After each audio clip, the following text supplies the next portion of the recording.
Hola, buenas tardes a todos, bienvenidos a una nueva charla.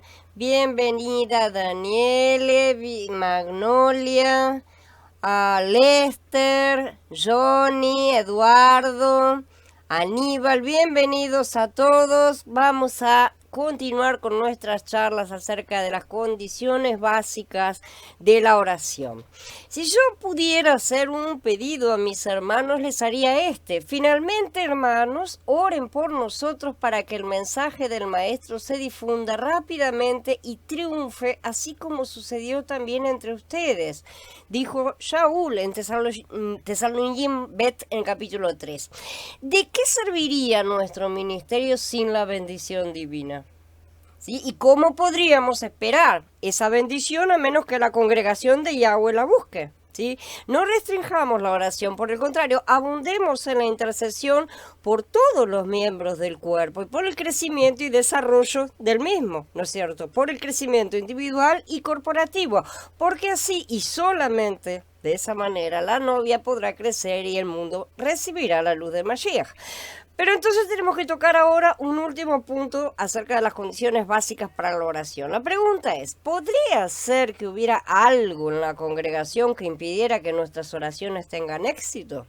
Porque este es un punto que preocupa a muchos realmente, ¿no es cierto? Esa es la pregunta indispensable que debe ser considerada con toda sinceridad, ¿sí?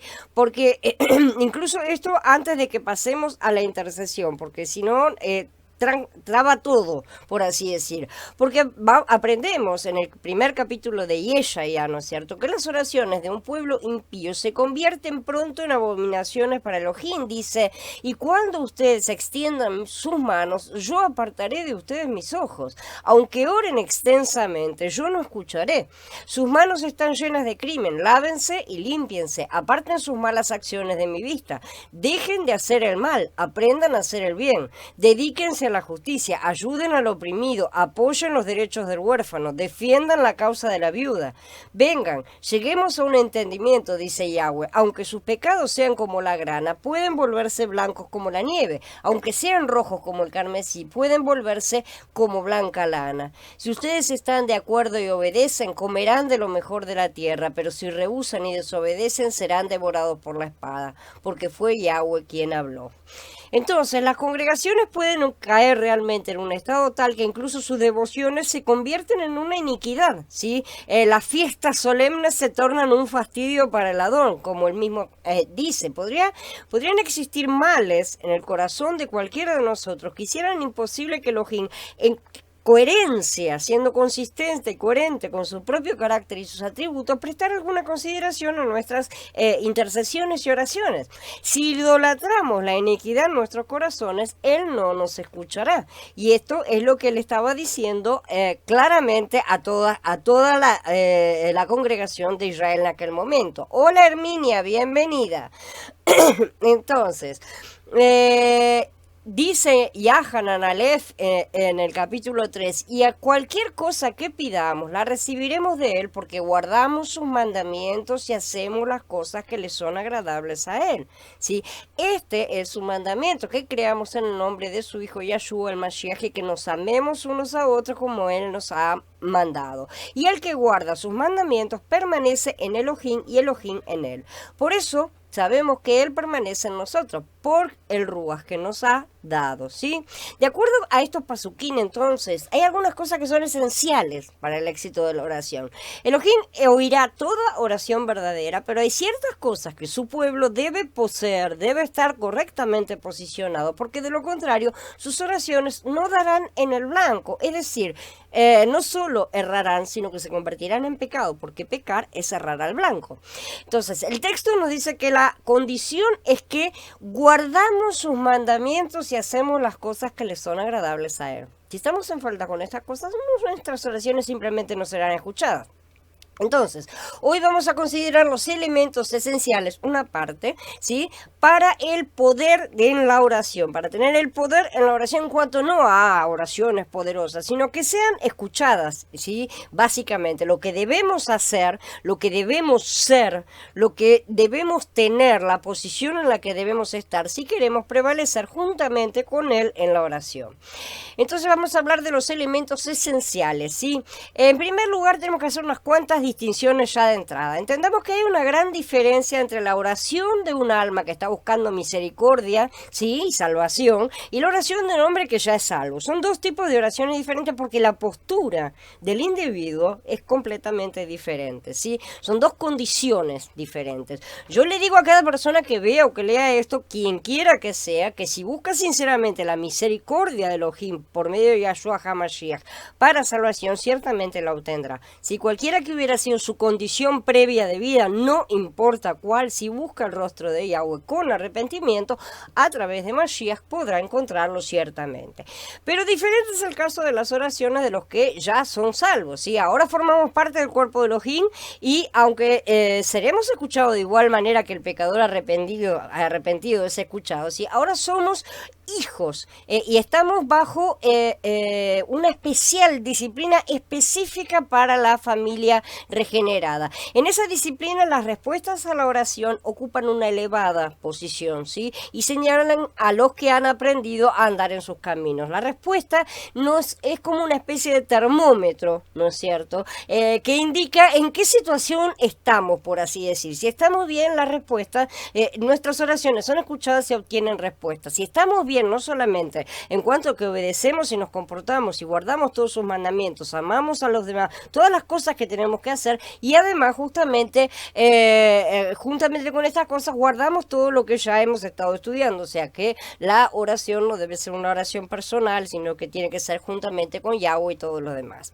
Hay muchas cosas que el creyente debe disfrutar además de la salvación. Si hay bendiciones, hay consuelos, hay favores, hay gracias, ¿sí? Que hacen que nuestra vida presente sea útil, feliz y honorable, una vida que está dedicada al trabajo del reino, ¿no es cierto? Una plena representación del Padre sobre la tierra a través del Ruach de Mashiach en nuestro interior. Pero estas cosas están íntimamente vinculadas al carácter, es decir, a la naturaleza interna, ¿no es cierto? Al Mashiach interno que vamos desarrollando y haciendo crecer en nuestro interior. No son elementos vitales en cuanto a la salvación, ¿sí? Esa se recibe una vez y para siempre porque son condiciones del pacto. Pero ahora nos estamos refiriendo a los honores, a los disfrutes de la casa, ¿no es cierto? A ciertos beneficios que se obtienen con esfuerzo en el camino de la santificación, que son otorgados o retenidos según sea nuestra obediencia como hijos del Adón, ¿sí? Como en toda familia. Si descuidamos las condiciones que nos conducen a sus bendiciones, nuestro Padre no nos las otorgará. Simple. Nos estamos refiriendo a las cosas que se refieren a la santificación, insisto, y no a la salvación, que quede bien claro, ¿okay?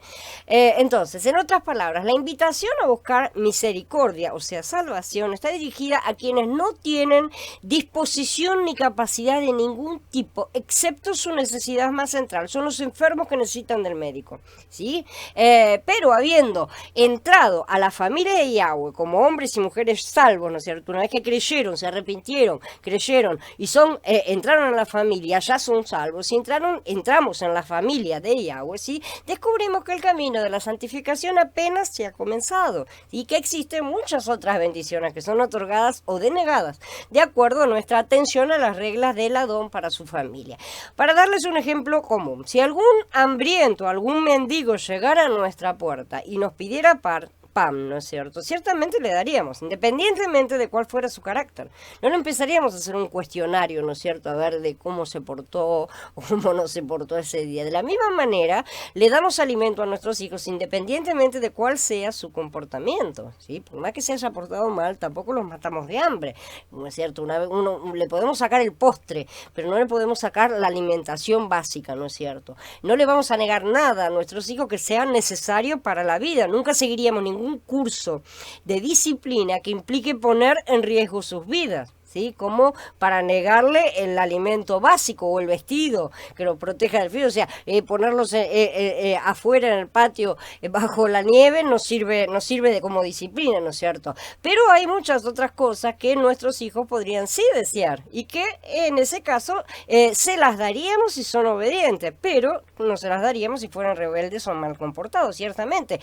Todos hemos educado hijos o hemos sido educados y en ese sentido creo que esto ilustra la forma en que el gobierno paternal de Elohim rige estos asuntos, ¿no es cierto? Porque nosotros mismos lo aplicamos y lo vivimos. Hola Mili, bienvenida. Hola Leonardo. Bienvenido. Hola Gaby.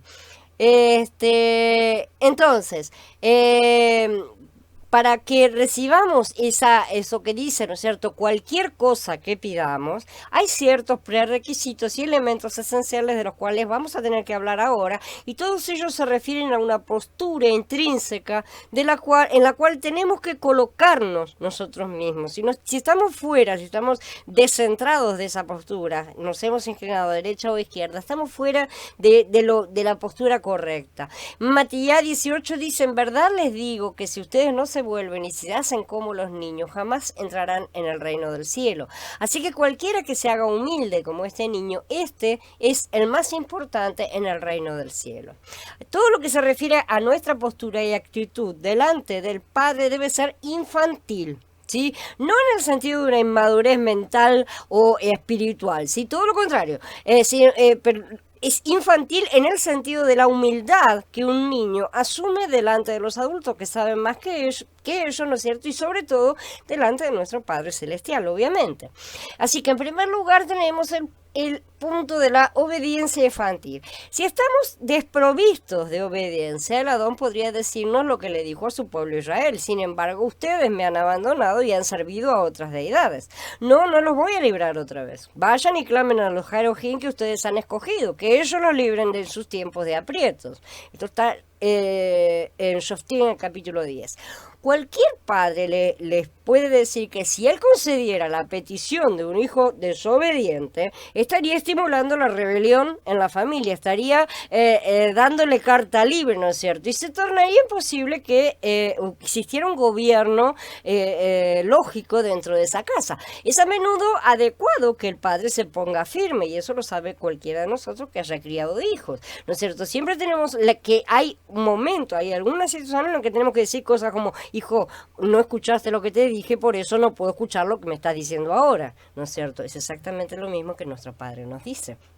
No se trata de que el Padre no lo ame, ¿no? De que no amemos a nuestros hijos en el momento en que estamos impartiendo esa disciplina, sino que debido justamente a que lo amamos y por causa de ese amor, el padre se siente obligado a mostrar su disgusto negando la petición del desobediente, porque lo que más queremos no es negarles las cosas o darle las cosas, sino que nuestro hijo se convierta y adquiera un tipo de comportamiento deseado, ¿no es cierto? Entonces Yahweh actúa con nosotros como deberíamos actuar con nuestros hijos rebeldes, y si ve que vamos a caer en pecado y a transgredir como parte de su amable disciplina, nos dice: cuando clames a mí perdón, cuando clames a mí, no escucharé tu petición. Cuando me supliques, no te voy a oír. No te voy a destruir. Seguirás siendo salvo, ciertamente. Tendrás el pan de vida, tendrás el agua de vida, pero no vas a recibir nada más. O sea, los placeres, los festines, las bendiciones extra de mi reino te van a ser negadas. Y no vas a poseer ninguna otra cosa, incluyendo el predominio especial de tu oración. Entonces, cuando estamos en ese punto muerto, en ese punto seco, ya podemos empezar a prestar atención a qué es lo que estamos transgrediendo, por así decir, qué cosa estamos haciendo, dejando de lado, no porque nos estemos siendo castigados, sino porque Él nos está exponiendo para que miremos nuestra situación y la analicemos y la corrijamos. El mismo nos revela que el Adón trata justamente a su pueblo de esta manera: si mi pueblo me oyera, si Israel anduviera en mis caminos, en un instante subyugaría yo a sus enemigos, volvería mi mano contra sus adversarios. Los que aborrecen a Yahweh se acobardarían ante él y su destrucción sería eterna. Los sustentaría con el mejor trigo y con la miel de la peña los saciaría. dice el Mismor 81. ¿Sí? Entonces, si el hijo desobediente de Yahweh se le pusiera en las manos, si le diera en la mano la promesa, todo lo que pidas en oración lo recibirás de esta manera, sin condiciones, así totalmente liberado, con seguridad pediría algo que lo apoyara en su rebelión, que lo apoyara en su carne, que nos apoyara en todas esas cosas que nosotros tenemos deseo. De hecho, vemos muchas oraciones que son motivadas justamente por la carne, por un deseo completamente equivocado. Esa persona pediría una provisión para sus propios deseos y beneficio, ¿no es cierto? Todo lo que sea para continuar con su propia rebelión, porque la carne no comprende las cosas del Ruach ni puede, ya sabemos, y solo pide para satisfacer sus deseos carnales, sean buenos o sean malos, ¿sí? Esto no puede ser tolerado y por eso el Padre nos disciplina y cada día nos disciplina más, ¿sí? Que quede claro que no es que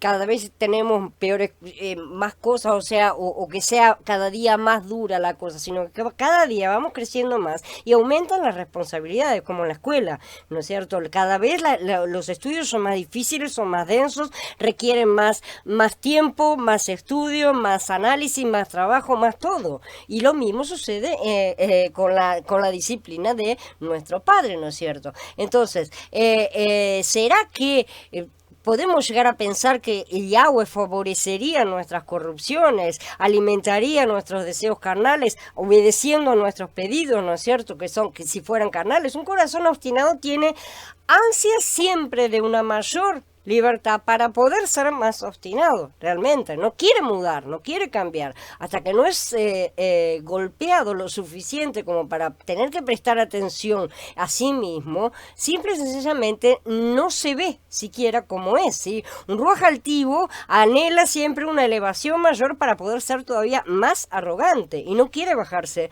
de ese pedestal. Un ruaj holgazán pide más quietud para poder ser más indolente. En realidad se disfrazan todas esas cosas, ¿no es cierto? Un ruaj dominante pide más poder para poder tener mayor oportunidades de someter a otros, ¿no es cierto? Todas estas cosas pueden ser realizadas por la carne de forma tan sutil que se escondan bajo una apariencia de espiritualidad. Se pueden pedir quiero paz, ¿no es cierto? Un ruaj de holgazanería, de pereza, ¿no es cierto? Podría pedir paz disfrazando la cuestión para poder continuar mandando hacia adelante las cosas que no deseas realizar. Según es el hombre, entonces de esa manera serán sus peticiones. Cuanto más estamos en la carne, menos espirituales serán nuestras peticiones. Pero si guardamos sus mandamientos, entraremos y comenzaremos a andar y vamos a encontrarnos en una posición interna correcta, ¿no es cierto? Cada vez con mayor frecuencia y con mayor cantidad de tiempo, ¿sí? Entonces felices seremos y por su gracia podemos decir como David, lavaré en inocencia mis manos y así me acercaré a tu altar, oh Yahweh, como dijo en el Mismor 26. Esto no sería nunca una perfecta obediencia, ¿sí? Porque todavía andamos en parcialidad, como ya sabemos, pero sería al menos inocencia del amor al pecado, ¿no es cierto? Ya nos separaríamos de amar al pecado, no estaríamos de acuerdo con nuestra carne para continuar abrazando ese pecado como lo hacíamos cuando estábamos en ignorancia, ¿sí? Él contempla más las intenciones de nuestro corazón que nuestros logros aparentes. Por eso justifica al publicano que reconoce su corrupción y condena al fariseo en su justicia propia. En segundo lugar tenemos la reverencia infantil, ¿sí? Junto a esto este es otro elemento que es muy esencial para la oración victoriosa. Cuando los niños han recibido un mandamiento, una orden, ¿no es cierto?, de su padre, no se les permite que cuestionen su validez o sabiduría. Por lo menos antiguamente no se les permitía. Hoy las cosas están bastante más cualquier cosa, ¿no es cierto? Hola Luis, bienvenido. Pero bueno, la cuestión es que no se le debe permitir porque el que da la orden es el padre, ¿no es cierto? La obediencia termina donde empieza el cuestionamiento. Y esa es una gran realidad. El concepto que un hijo tiene de su deber no puede convertirse en la medida del derecho de mandar del padre. O sea, yo tengo este concepto así de chiquitito de obediencia. Entonces, mi papá puede mandar hasta ahí. No es así, evidentemente, como es la cosa. Los buenos hijos dicen, nuestro padre nos ha ordenado que hagamos tal y tal cosa. Y por eso lo vamos a hacer. Porque siempre nos agrada, nos gusta agradarlo. ¿No es cierto? Queremos agradarlo aunque no entendamos. tengamos. Si bien es cierto que en los modelos humanos existen fallas y casos, ¿no es cierto? Obviamente, cualquier modelo que podamos pensar en la vida humana está sujeto a tener errores, algunas veces muy graves, otras veces más normales, pero esto jamás es así con respecto a nuestro Padre. Él es perfecto. ¿Sí? Entonces, por más que tengamos ejemplos malos dentro de la tierra, no podemos trasladar los malos ejemplos y aplicarlos a él. Si tenemos desconfianza por que alguna cosa mala hemos tenido con relación a nuestros padres en cualquier aspecto que haya sido, no podemos trasladar eso a nuestra relación con nuestro Padre Celestial, porque Él es perfecto, ¿sí? Los errores que nuestros padres terrenales puedan cometer, o que nosotros mismos podamos cometer, no pueden ser trasladados a Él. La razón más poderosa para la acción de un hijo que ama a su padre es la seguridad de que su obediencia agradará justamente a sus padres, ¿no es cierto? Aun cuando no los comprenda todo. Él no necesita comprender todo. ¿Sí? El argumento más poderoso que justamente puede utilizarse para tener a un hijo que es buen hijo, ¿sí? Es demostrarle que si continúa andando en un curso de acción equivocada, va a disgustar a sus padres, ¿no es cierto? Si eso lo frena, ese hijo está contemplando más allá de su comprensión o su deseo propio, honrar a padre y madre, ¿no es cierto? Y mucho más honrar a nuestro Padre por sobre todas las cosas, ¿sí? Entonces, precisamente lo mismo nos sucede con Elohim, ¿sí? Que es nuestro Padre perfecto. Por lo tanto, sin temor a equivocarnos, hacer siempre lo que le agrada es nuestra norma de lo que está bien a sus ojos. A los nuestros no interesa, ¿sí? Mientras que lo que le desagrada a él es con seguridad la regla de lo que es indebido y que no debemos realizar. Supongamos que cualquiera de nosotros fuera obstinado y dijera, no voy a hacer lo que le agrada a Elohim, sino que voy a hacer lo que me agrada a mí mismo, ¿sí? Observemos entonces cuál sería la naturaleza de nuestras oraciones en ese caso, ¿sí? Que ahora se transformarían en un hágase mi voluntad, ¿no? Es así. Entonces, ¿acaso podríamos esperar que Yahweh tolerara eso? ¿Sí? ¿Acaso seremos los señores no solamente de la herencia que Él nos da en su gracia de su reino, sino también señores del propio Yahweh, mandando nosotros, ¿sí? Estableciendo nuestra voluntad? Si tuviéramos un hijo en casa que no tuviera respeto de ningún tipo por nosotros, o sea, siendo nosotros sus padres, sino que dijera, quiero hacer lo que a mí se me dé la gana, y si viniera a pedirnos algo, le concederíamos lo que nos piden.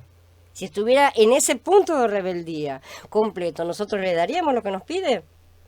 Entonces, ¿permitiríamos que nos dictara nuestra conducta, nos dijera qué es lo que tenemos que hacer o dejar de hacer? ¿Y le permitiríamos que se olvidara de la honra que es debida a los padres? Porque eso es una cosa que refleja la honra que se le debe al padre, cosa que estudiaremos en breve cuando lleguemos a ese mandamiento, ¿sí? Entonces, ¿qué clase de casa sería esa si las cosas funcionaran de esa forma? Si me temo que lamentablemente hay algunos hogares que son así, porque hay padres que son insensatos y han permitido que sus hijos se conviertan en sus señores. De esta manera se fabrican una vara para sus propias espaldas, lamentablemente es un castigo propio que se buscan, además de que no aprenden a ser los cabezas de su familia, si tampoco lo transmiten a sus hijos, se pierde se ha perdido mayormente toda esta cuestión de gobierno. Pero la casa de Elohim no tiene este ordenamiento, ciertamente no lo tiene. Él no escuchará a los hijos obstinados, pero sí los oirá en su enojo y los responderá en su ira, así que tengamos cuidado.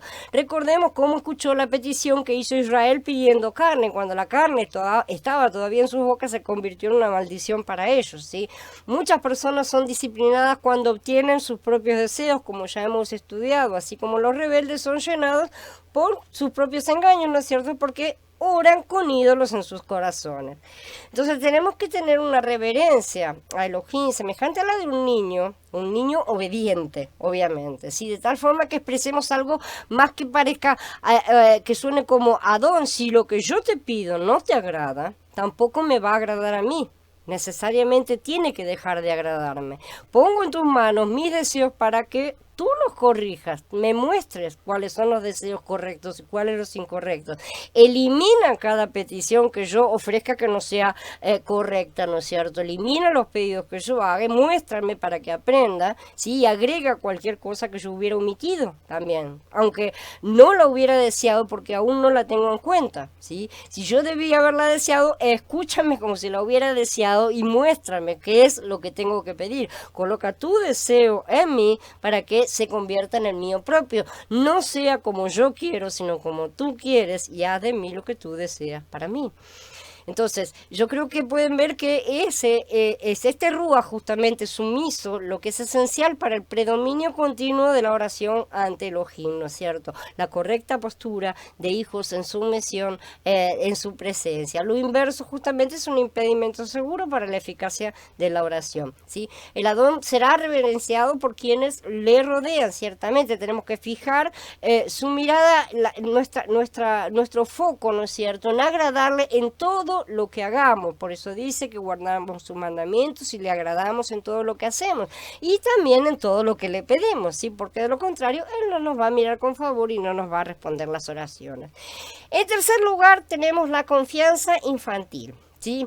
El texto sugiere aquí la necesidad de una confianza bien infantil, y este es un mandamiento, que creamos en el nombre de su Hijo Yeshua HaMashiach.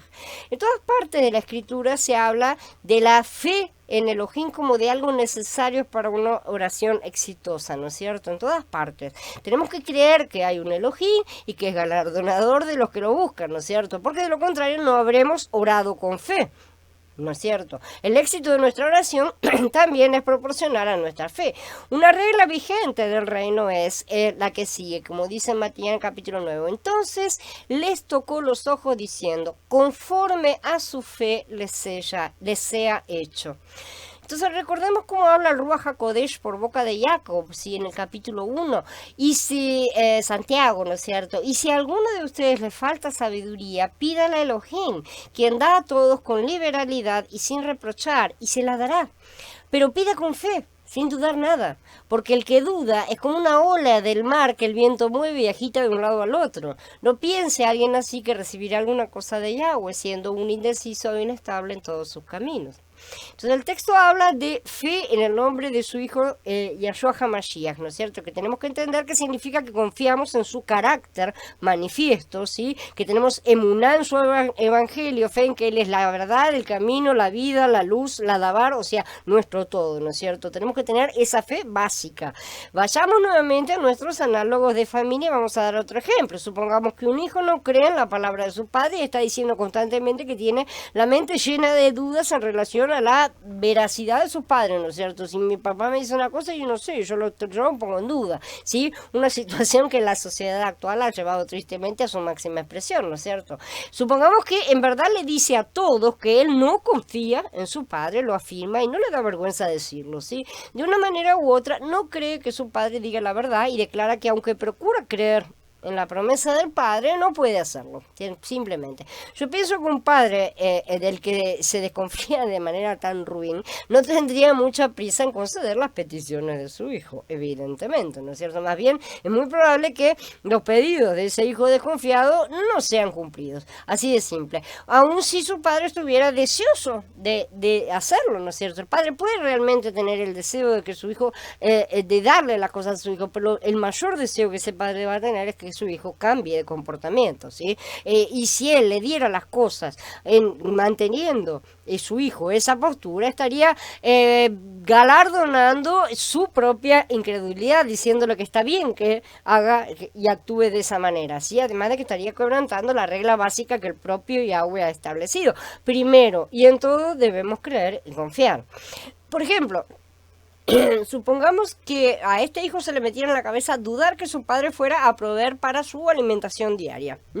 Entonces podría venir al padre y decirle, padre, dame suficiente dinero como para que me dure por los siguientes 10 años, ¿sí? Porque entonces yo voy a ser un hombre y voy a ser capaz de mantenerme a mí mismo, ¿sí? Dame dinero para calmar mis temores, ¿sí? Porque tengo gran ansiedad. O sea, sería algo así como, padre, dame la parte de la herencia que me corresponde, ¿no es cierto? El padre le respondería, hijo hijo mío, ¿por qué tendría que hacer eso? ¿Sí? Y como respuesta recibe un lamento mucho decirlo, querido padre, pero no puedo confiar en ti, ¿sí? Mi fe en ti, mi amor es débil, ¿sí? Y temo que uno de estos días vas a dejar de que me muera de hambre, por eso me gustaría contar con algo seguro en el banco. ¿Cuántas veces le pedimos de esta manera al padre, no es cierto? ¿Quién entre ustedes que sea padre escucharía la petición de su hijo si pidiera algo de esta manera? Evidentemente nosotros no nos vemos a nosotros mismos cuando estamos yendo a sus pies y pidiendo ciertas cosas. Ciertamente un padre que tenga un hijo que venga a decirles estas cosas de esta forma, ¿no es cierto? Se sentiría agraviado, se sentiría ofendido, lastimado, ¿no es cierto? De que esos pensamientos pudieran atravesar la mente de su hijo. ¿No es cierto? Probablemente no le daría nada y no querrían darle nada, no tendrían siquiera el deseo. Entonces, permítame ahora aplicar esta parábola a nosotros mismos. ¿Han ofrecido alguna vez peticiones que eran de la misma naturaleza? Yo creo que sí. Yo levanto la mano y digo que soy la primera. Hemos sido incapaces de confiar en que Elohim nos dé nuestro pan de cada día y por lo tanto hemos estado ansiando eso que llamamos provisión para el futuro, alguna cosa, ¿no es cierto? Esa, lo que sea. Cada uno tiene una imagen de eso. Necesitamos un abastecedor que sea más confiable que la providencia, una seguridad mayor que la promesa de Yahweh. Somos incapaces de confiar en la palabra de nuestro Padre si unos cuantos bonos, billetes, jubilación, alguna cosa, ¿sí? Cualquier recurso del tipo que proviene de un gobierno, ¿sí? Son considerados como algo mucho más confiable que su propia palabra. Estamos diciendo que podemos confiar en nuestro trabajo, en nuestros esfuerzos, en nuestros bancos, en nuestros sistemas, pero no en el Elohim de toda la tierra. Estamos dejándolo de lado y poniéndolo no en último, no en segundo lugar, ni siquiera en último lugar, lo estamos pisoteando directamente. De mil maneras insultamos al Adón cuando imaginamos que las cosas que se ven son más sustanciales que su omnipotencia, invisible que todo lo sustenta. Si le pedimos a Elohim que nos dé de inmediato lo que no requerimos hoy, en el presente, en el día de hoy, ¿no es cierto? Y tal vez hasta no necesitemos nunca. Nuestras previsiones, que ciertamente son bastante delirantes en línea general. En el fondo, la razón para tener tales deseos puede ser encontrar nuestra vergonzosa desconfianza para con el Padre. Nosotros desconfiamos de Él, que nos lleva a imaginar que requerimos, vamos a necesitar, ¿no es cierto? Me puede llegar a pasar algo con grandes provisiones para asegurar nuestra existencia, cuando Él, que nos ha creado, está obligado a ocuparse de nosotros, y más desde que nos ha adoptado como hijos. Entonces, ¿no somos todos culpables de esto?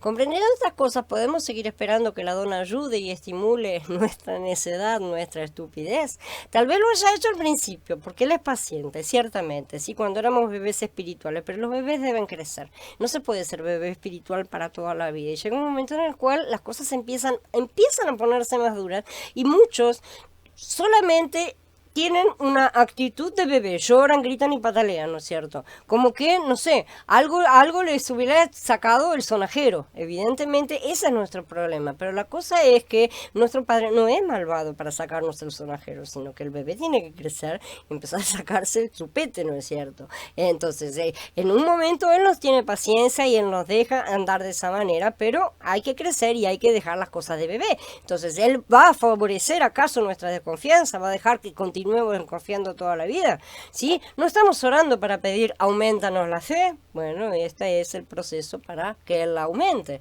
¿no es cierto? No, evidentemente el proceso para aumentarnos la fe no puede ser fomentando nuestra desconfianza, ¿sí? No nos va a dar acaso montones de valores corruptibles, de tesoros que sirven de alimento a la polilla. Ciertamente que no. ¿Sí? Alguno quisiera que Él actuara como si admitiendo que esto que nosotros estamos diciendo es verdad y reconociera que nuestra infidelidad es válida. No podemos pedirle eso, ¿no es cierto? Entonces, por lo tanto, no podemos esperar ser escuchados realmente cuando nuestra oración es sugerida desde la base de un corazón incrédulo, sino que todo lo contrario, encomienda a Yahweh tu camino y confía en Él, y Él lo hará, dice el Mismor 37.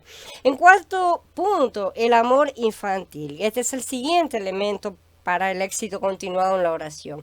Que creamos en el nombre de su Hijo Yeshua HaMashiach y nos amemos unos a otros como Él nos ha mandado. Lo mismo que se dice de Elohim, ¿no es cierto? Elohim es amor, ¿no es cierto? Debe poder ser dicho del cuerpo del Mashiach. La novia es amor. Tiene que poder ser aplicado literalmente, ¿no es cierto? Porque al final de cuentas estamos siendo creados a su imagen y semejanza, ¿sí? Si cada uno de nosotros fuera una encarnación del amor realmente, del amor ágape del Padre, habíamos alcanzado la semejanza completa con Mashiach. Y entonces tenemos que abundar en amor a Elohim, amor a Mashiach, amor a la congregación, amor a los pecadores también, ¿no es cierto? Para poder esforzarnos para sacarlos de esa situación en que dejan de ser pecadores, y amor a los hombres en todas partes, ¿no es cierto? Cuando un hombre no tiene amor a Yahweh, ¿sí? Está en la condición de un hijo que no siente amor por su padre. Simple y sencillamente. Entonces, ¿acaso prometerá su padre cumplir todos los deseos, ¿sí? de un corazón desamorado que no tiene amor filial, ¿no es cierto? De un hijo que no ama a su padre. También, evidentemente, tampoco lo dará. Si un hijo no tiene amor por sus hermanos o hermanos, su padre tal vez le confiaría esa promesa absoluta de que dice, pidan y se les dará. Así de simple, evidentemente no. Porque ese hijo desamorado empobrecería a la familia entera, ¿no es cierto? Se exigente, diría todo para mí.